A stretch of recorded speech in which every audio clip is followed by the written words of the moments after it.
টি-টোয়েন্টিতে নতুন বাংলাদেশ দেখার অপেক্ষায় শান্ত। টি-টোয়েন্টিতে বাংলাদেশ দলের পারফরমেন্স খুব একটা আশা জাগানিও না। দলের অ্যাপ্রোচ নিয়ে অনেকেই তোলেন প্রশ্ন।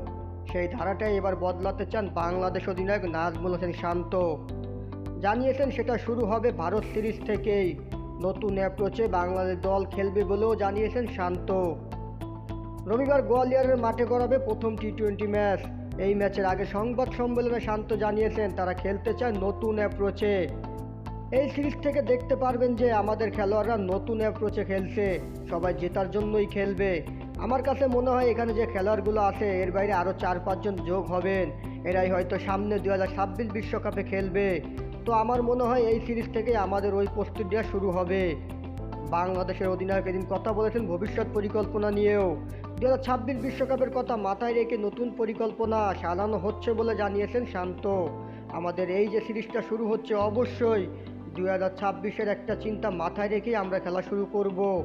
আমি যেটা বললাম এখানে যে 15 জন আছেন তার পাশাপাশি হয়তো আরও 4-5 জন যোগ হবে। এই 22 জনকে নিয়েই সামনে একটা প্রপার প্রস্তুতি হবে এবং এরাই সামনের দিকে খেলবেন। সো এখান থেকেই আমাদের প্রস্তুতি শুরু হবে।